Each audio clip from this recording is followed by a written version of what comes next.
Mungkin teman-teman pikir kalau bersyukur itu harus selalu munculin perasaan bahagia dulu. Nggak selalu.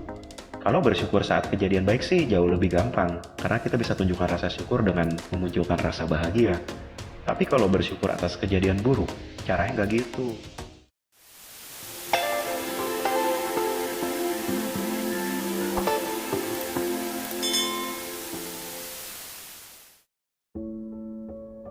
Halo teman-teman semua, gimana kabarnya? Semoga teman-teman sehat, bahagia, dan berlimpah. Amin.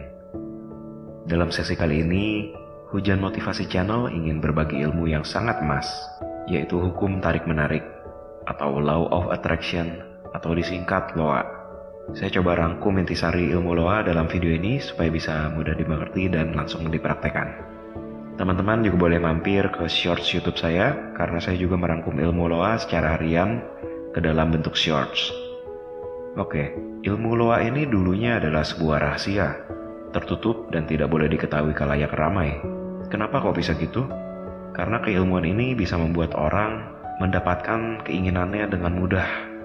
Namun kabar baiknya, ilmu rahasia ini sekarang sudah mudah diakses. Bersyukur sekali rasanya, dan teman-teman yang tidak sengaja menemukan channel saya adalah orang yang sangat beruntung dan pantas untuk hidup berkelimpahan, sehat, dan kaya raya. LOA adalah ilmu hukum fisika alam semesta yang menarik energi positif atau negatif tergantung dari isi pikiran teman-teman semua. Hukum ini mengklaim bahwa setiap tujuan yang teman-teman punya pasti bisa terwujud apabila teman-teman memiliki pikiran, perasaan, dan tindakan yang saling selaras satu sama lain. Jadi tetap ada syaratnya ya teman-teman ya. Jadi secara singkat, hukum LOA itu gini. Ketika kita memikirkan dan merasakan suatu hal, sebenarnya pada saat itu, pada detik itu juga, kita memancarkan sinyal tersebut ke alam semesta. Kalau kita memancarkan sinyal yang baik, kebaikan kembali berlipat ke kita. Tapi kalau kita memancarkan yang buruk, keburukan itu akan kembali berlipat ke kita juga. Singkat dan mudah banget kan ilmunya?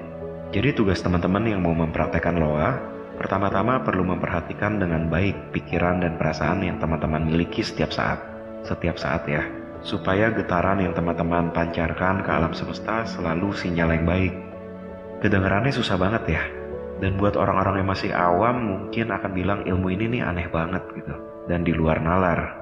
Ya balik lagi, memang dalam penerapan ilmu LOA ini, peranan otak kanan atau alam bawah sadar kita memang jauh lebih besar dibandingkan pikiran sadar atau logika.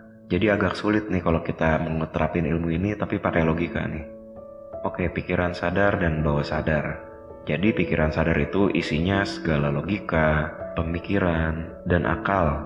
Sedangkan alam bawah sadar atau kita boleh sebut juga sebagai hati, itu adalah gudang yang isinya emosi semua, yang kita tabung, yang kita kumpulkan dari kita lahir sampai sekarang. Segala pengalaman indah, mengharukan, sedih, trauma, dan sebagainya tersimpan dengan rapi dan lengkap di bawah sadar, dan isinya tidak terbatas atau unlimited. Makanya ada istilah yang mengatakan bahwa hati seluas samudera. Dengan ini tentunya kita jadi semakin tahu ya, kalau kita perlu memupuk rasa yang baik di hati. Kita perlu memupuk rasa yang baik di hati atau di bawah sadar kita. Kita seringkali mengasah otak kiri kita, tetapi kita lupa mengasah otak kanan kita. Dalam hidup ini, kita benar banget butuh logika dan pemikiran kritis, karena fungsinya bagus banget untuk memfilter hal-hal yang baik dan buruk sebelum masuk ke bawah sadar kita. Namun peranan rasa atau bawah sadar ini jauh lebih besar. Saya coba ilustrasikan dalam bentuk gunung es ini ya, mungkin teman-teman sering lihat nih. Pikiran sadar itu peranannya 10%, sedangkan pikiran bawah sadar peranannya 90%. Kebanting banget kan, pikiran bawah sadar itu pengaruhnya gede banget. Oke, saya nggak akan bahas terlalu detail lebih dalam soal ini. Namun pada dasarnya pikiran akan menjadi perkataan, perkataan kita akan menjadi tindakan. Lalu tindakan kita, jika dilakukan berulang, menjadi kebiasaan atau habit, dan habit ini membentuk karakter. Karakter menentukan nasib teman-teman semua. Setiap pikiran dan aksi yang teman-teman lakukan itu masuk ke bawah sadar teman-teman semua. Kemudian ada informasi juga yang teman-teman perlu tahu nih soal pikiran ya. Jadi menurut para ilmuwan, diperkirakan dalam sehari itu ada 70.000 pemikiran yang dihasilkan dari otak manusia. Jadi bisa dibayangkan ya, teman-teman kalau mau coba mengamati pikiran yang jumlahnya 70.000 setiap hari, kayaknya berat banget gitu ya. Dan lebih buruknya lagi nih, kabar buruknya. Dalam sehari itu yang 70.000 tadi, pikiran negatif orang secara umumnya itu jauh lebih banyak dari pikiran positifnya. Bisa sampai 80% loh. Coba aja teman-teman renungkan sendiri. Teman-teman kebanyakan dalam pikirannya itu banyak yang baik apa yang buruk. Kita coba cocokkan ya informasi tersebut apakah valid. Nah, kabar baiknya, karena kita sudah tahu nih bahwa peranan perasaan atau bawah sadar atau hati ya, lebih besar dari pikiran sadar. Jadi teman-teman lebih mudah tahu nih saat ini, sedang memancarkan pikiran yang baik atau yang buruk nih ke alam semesta. Jadi teman-teman udah nggak perlu analisa pikiran lagi satu persatu yang jumlahnya 70.000 itu. Cukup ketahui atau sadari aja perasaan teman-teman, atau mood teman-teman ini saat ini sedang apa gitu. Mudah sekali jadinya.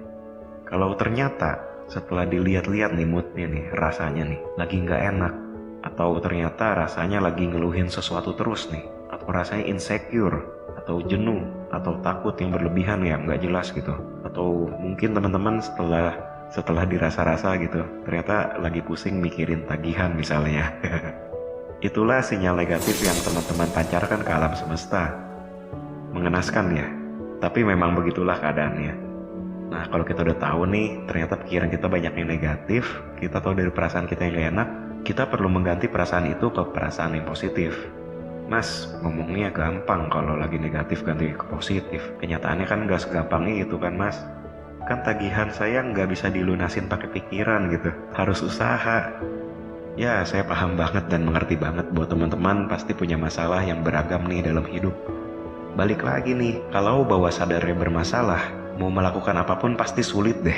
Gimana caranya mau keluar dari masalah tapi isi hatinya mengeluh, putus asa, kecewa, marah, dan sebagainya. Dengan teknik loa ini kita perlu selaraskan dulu isi bawah sadar kita. Kita mau ganti perasaan negatif ke positif, itu nggak mudah betul. Dan kasus setiap orang itu berbeda-beda. Dan saya juga merasakannya bahwa sangat sulit mempraktekkan ini teman-teman. Perlu latihan gitu ya. Tapi teman-teman perlu ingat, bahwa bahagia teman-teman itu jauh lebih penting loh daripada masalah yang teman-teman miliki. Itu yang harus teman-teman camkan baik-baik gitu. Saya ulangi lagi ya, bahagia teman-teman itu jauh lebih penting daripada masalah yang teman-teman pikirkan. Jadi daripada pikirin masalah, kita pancarkan sinyal negatif ke alam semesta, kita mendingan fokus ke apa yang kita inginkan atau apa yang kita ingin selesaikan gitu. Kita fokus ke apa yang teman-teman inginkan atau apa yang teman-teman ingin selesaikan. Ya, teman-teman, saya juga membuat audio afirmasi penyembuhan untuk luka batin, yang semoga dengan izin Tuhan bisa membantu membersihkan luka batin di bawah sadar teman-teman semua, supaya kita bisa praktekin loa dengan mudah nantinya. Teman-teman nanti bisa lihat di video-video saya sebelumnya, ada banyak afirmasi yang sudah saya coba buat, dan saya yakin akan memberikan manfaat buat teman-teman. Atau kalau teman-teman mau spesifiknya, misalnya untuk audio terapi pembersihan luka batin, saya akan sediakan linknya di kolom komentar. Silakan nanti teman-teman boleh cek ya. Oke, oleh karena itu kita perlu latihan supaya pikiran kita tidak fokus ke hal yang tidak kita mau tersebut ya. Dan kita fokusnya ke apa yang kita inginkan. Nah, itulah yang namanya praktek loa atau law of attraction. Nah, salah satu metode yang efektif untuk mempraktekkan loa ini adalah dengan berlatih syukur. Jadi ini cara yang paling mudah, cara yang paling efektif ya, kita lakukan dengan syukur. Dalam buku yang berjudul The Magic, tulisan Rhonda Byrne, jika teman-teman mau menarik keajaiban atau hal yang kita inginkan, cukup dengan berlatih rasa syukur. Rasa syukur ya teman-teman. Saya sudah baca bukunya The Magic, dan seluruh isi bab bukunya, semuanya itu soal syukur semua. Wow. Jadi powerful banget ya syukur itu jika bisa kita praktekkan sehari-hari. Arti syukur sendiri itu adalah suatu ungkapan rasa bahagia dan menerima atas sesuatu yang sudah kita miliki. Bentar mas, kalau syukur saya tahu, tinggal ucapkan terima kasih, betul kan mas? Atau alhamdulillah, atau puji Tuhan, ya kan? Saya sudah praktekin itu tuh setiap hari, bangun pagi, sebelum makan, sebelum tidur. Tapi kok hidup saya biasa-biasa saja ya? Nah, kalau ada pertanyaan yang muncul nih di benak teman-teman yang seperti itu, saya coba tanya balik nih. Saat mengucapkan rasa syukurnya, sudah menggunakan rasa bahagia belum? Lalu sudah selaras belum atau sudah diperbaiki belum isi bawah sadarnya? Pertanyaan berikutnya, dalam sehari perkataan teman-teman banyak yang isinya mengeluh apa banyak yang positifnya? Bersyukur dengan sekedar ucapan saja itu belum definisi syukur yang benar menurut saya. Karena sebenarnya yang penting dalam bersyukur adalah rasanya. Kita melakukan olah rasa. Ingat ya teori Loa tadi bahwa perasaan peranannya itu jauh lebih penting ya dibanding sekedar ucapan atau pemikiran. Kalau dengan mengucap syukur saja semua orang menjadi sukses, orang di seluruh dunia itu sudah kaya semua dong. Kenyataannya yang bisa praktekin ilmu Loa ini dengan benar hanya 5% populasi orang di dunia loh. Oke, ilmunya sudah semakin daging ya. Kita kalau berhasil mempraktekkan Loa ini jadi orang terpilih nih teman-teman. Dalam praktek bersyukur nih teman-teman, itu saya kelompokkan menjadi 2. Yang pertama adalah bersyukur atas hal baik yang terjadi. Dan yang kedua, bersyukur atas musibah yang terjadi. Kenapa harus dikelompokkan menjadi 2? Bersyukur atas hal baik dan bersyukur atas musibah. Karena cara prakteknya berbeda dan jangan sampai kebalik nih teman-teman. Mungkin teman-teman pikir kalau bersyukur itu harus selalu munculin perasaan bahagia dulu. Gak selalu. Kalau bersyukur saat kejadian baik sih jauh lebih gampang. Karena kita bisa tunjukkan rasa syukur dengan memunculkan rasa bahagia. Tapi kalau bersyukur atas kejadian buruk, caranya nggak gitu. Masa kita dapat musibah terus kita malah happy-happy perasaannya. Sedangkan isi hati kita itu penuh dengan rasa sakit saat masalah itu datang atau masalah itu terjadi. Jadi kan belum sinkron perasaannya, tapi dipaksain positif itu juga nggak baik. Kita harus bersyukur dengan cara yang benar ketika ada kejadian musibah negatif. Jadi untuk praktek bersyukur atas hal baik yang terjadi atau yang sudah kita miliki, kita cukup mengucapkan dan merasakan terima kasih atas hal baik tersebut. Teman-teman boleh menulis jurnal syukur, sifatnya seperti diari dan tulis apa yang teman-teman syukuri hari itu. Kemudian dibaca dengan memunculkan rasa bahagia. Rasa bahagianya wajib ya, supaya bisa tebar sinyal ke alam semesta ya. Sedangkan bersyukur atas hal buruk yang terjadi, ini adalah praktek yang paling sulit di dunia. Ya iyalah, kena musibah disuruh bersyukur. Dan gak semua orang bisa praktekin ini loh. Penasaran sesulit apa? Jadi caranya begini. Jika teman-teman mengalami musibah, cara bersyukur yang pertama adalah teman-teman harus menerima dulu bahwa hal itu telah terjadi. Teman-teman mengakui bahwa masalah itu terjadi karena mungkin memang kesalahan teman-teman sendiri, atau teman-teman tidak bisa menghindari kejadian itu. Coba dengarkan dengan baik apa yang saya katakan. Aku bersyukur atas hal yang tidak menyenangkan. Aku menerima kondisiku saat ini. Aku menyadarinya dan menerima seutuhnya kejadian yang telah aku alami hingga hari ini. Aku bersyukur atas hal yang tidak menyenangkan. Aku menerima kondisiku saat ini. Aku menyadarinya dan menerima seutuhnya kejadian yang telah aku alami hingga hari ini. Aku bersyukur atas hal yang tidak menyenangkan. Aku menerima kondisiku saat ini. Aku menyadarinya dan menerima seutuhnya kejadian yang telah aku alami hingga hari ini. Jadi sekali lagi bukan happy-happy ya. Dan yang kedua, setelah langkah pertama berhasil dilewati, setelah kita menyadari dan menerima musibah tersebut, selanjutnya teman-teman memaafkan kejadian tersebut. Memaafkan orang-orang tersebut yang membuat teman-teman mengalami hal tersebut. Butuh waktu yang berbeda untuk setiap orang. Ada yang butuh berhari-hari, berminggu-minggu, berbulan-bulan, atau bahkan tahunan. Coba dengarkan dengan baik apa yang saya katakan. Dulu mungkin aku pernah disakiti oleh seseorang. Bisa jadi oleh orang yang kusayangi, seperti orang tuaku, pasanganku, saudaraku, temanku, tetanggaku, atau bahkan orang yang baru saja aku kenal yang baru saja menemuiku. Aku disakiti oleh kata-kata mereka ya Tuhan. Namun karena aku memilih untuk mementingkan bahagiaku, maka aku putuskan untuk memaafkan mereka ya Tuhan. Diri ini berdamai dengan mereka.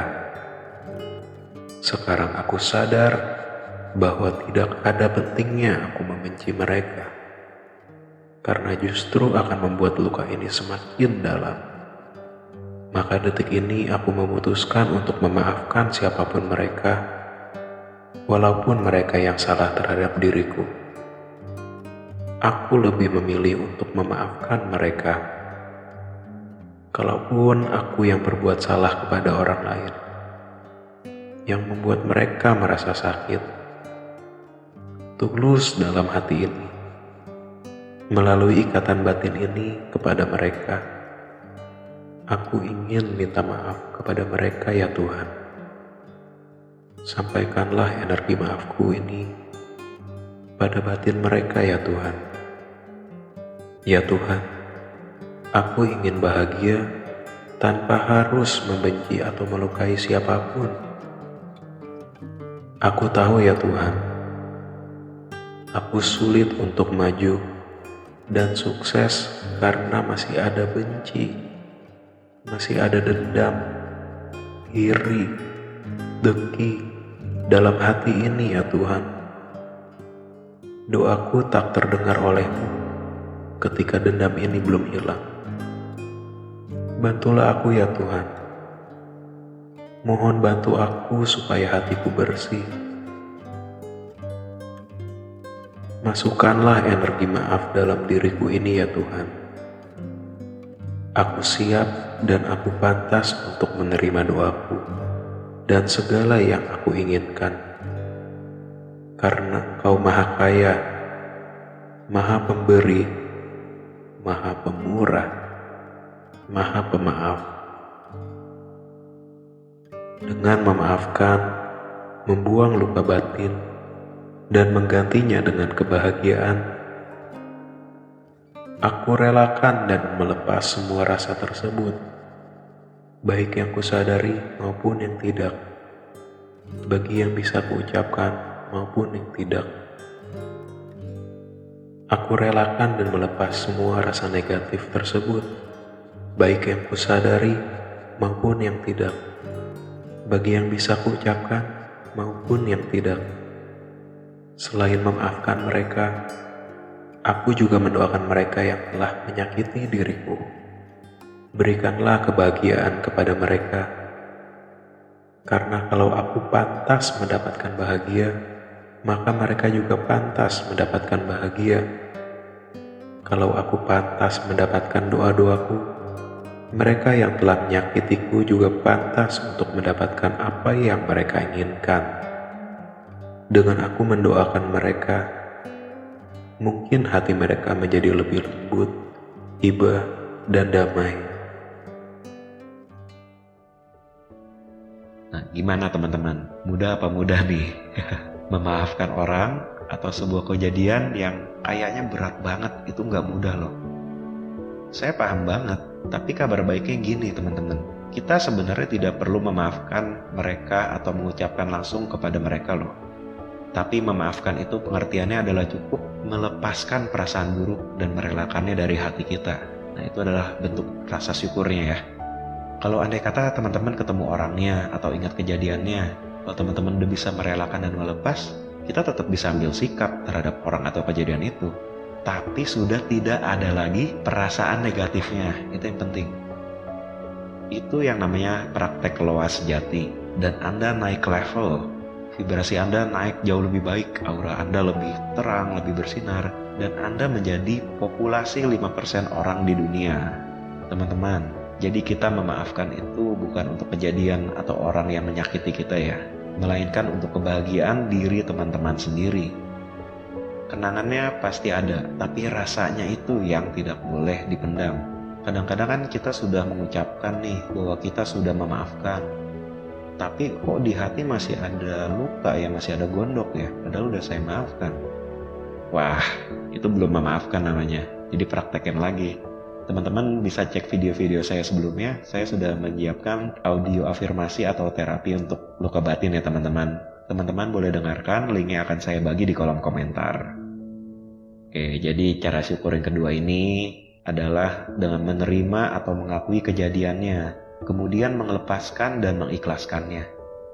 Nah, cara bersyukur atas musibah ini adalah suatu terapi untuk menghancurkan hambatan atau mental block. Mental block adalah hambatan internal di bawah sadar yang menghalangi dirinya untuk mencapai sesuatu. Kalau kita mau praktek loa, kita ada keinginan, tapi ada mental block, itu akan sulit sekali terpenuhinya. Karena perasaan kita belum selaras dengan apa yang kita inginkan. Kita menginginkan sesuatu yang baik, itu hal yang positif kan. Tapi perasaan kita negatif, nggak sinkron gitu. Nah, itu peranan mental block ya. Mental block itu luar biasa menghalangi kita banget dalam kesuksesan. Dalam hal ini termasuk dalam hal rezeki, jodoh, kesehatan. Keberadaan mental block pada umumnya tidak disadari ya oleh setiap orang. Itu teman-teman emang harus bicara dengan bawah sadar langsung sih. Ya karena letaknya di bawah sadar, di hati teman-teman semua. Kalau alam bawah sadar yang gak beres, masih ada trauma, keyakinan yang menghambat, ada perasaan-perasaan negatif, nanti pemikiran kita hasilnya juga tidak sejernih orang-orang yang alam bawah sadarnya baik. Maka itu bawah sadar perannya sangat penting. Tapi tidak menutup kemungkinan juga ada orang yang bawah sadarnya penuh hambatan juga bisa sukses ya teman-teman. Namun memang lebih agak berat sih. Ya, sekian ilmu dari saya. Jika teman-teman punya saran ilmu loa yang lebih baik lagi, silahkan tuliskan di kolom komentar. Kita belajar sama-sama supaya kita menjadi pribadi yang lebih baik lagi. Video kali ini berisi penuh dengan teori ya. Video berikutnya saya akan coba buatkan konten untuk mempraktekkan rasa syukur ini lebih detail, share bersama-sama. Dan kemudian kita juga praktekkan juga nih cara mewujudkan keinginan dengan loa. Selain itu juga untuk konten-konten berikutnya saya ingin membuat cara mewujudkan keinginan dengan menggunakan teknik loa tentunya. Terima kasih, salam berbahagia, sehat, dan berlimpah. Sampai bertemu lagi.